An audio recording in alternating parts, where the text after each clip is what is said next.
It's deeply important to fully comprehend that thought is a material phenomenon, just because it happens in the brain. Thought indeed can influence the chemistry of the brain. It can create new neural pathways and revive the old ones in a mechanical, habit-based, automatic form. It can generate a mood oscillations, modifications of feelings, or even mental disorders. It can change the dynamics of neural networks within the brain machine, and it can cause a cognitive dissonance, for instance, or fixations, obsessive or self-replicating patterns, etc. Thought can also create false and falsely informed feelings.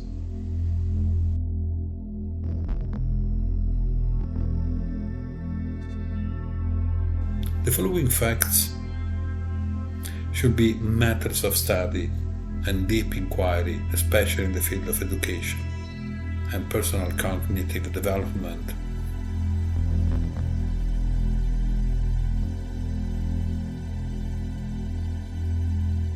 Fact number 1. The brain is conditioned by so many factors. Example: family upbringings, traditions, cultural patterns, beliefs, relationships, society, etc. Together with genetic factors too, of course. The combination of these factors stored in the brain in form of memory is what we can call conditioning. Fact number 2.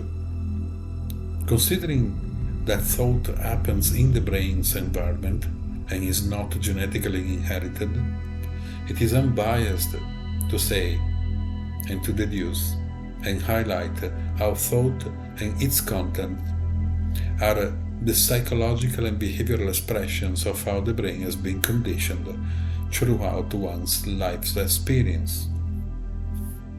Fact number 3.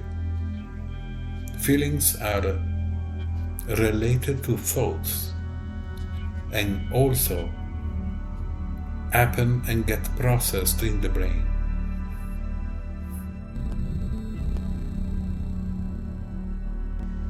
Fact number 4. Therefore, both the thoughts and feelings created by thoughts are not immune, nor are separated from the same conditioning an individual brain carries. In fact, if a brain is conditioned by some organized beliefs, for instance, that will also impact in a significant form the feelings experienced by the individual that possesses such a brain.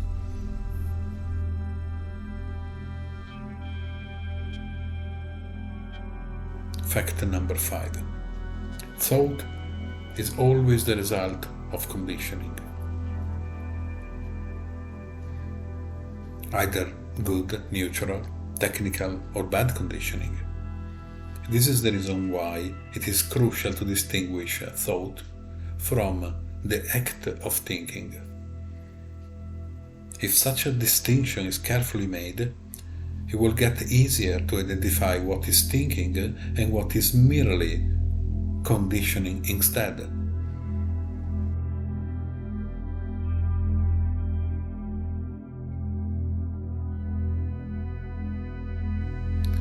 Posing as a fundamental axiom that the act of thinking does need thoughts to take place, of course, what follows is that the whole act of thinking itself is consequentially conditioned, inevitably, and therefore there is neither such a thing as unconditioned thinking or free thinking.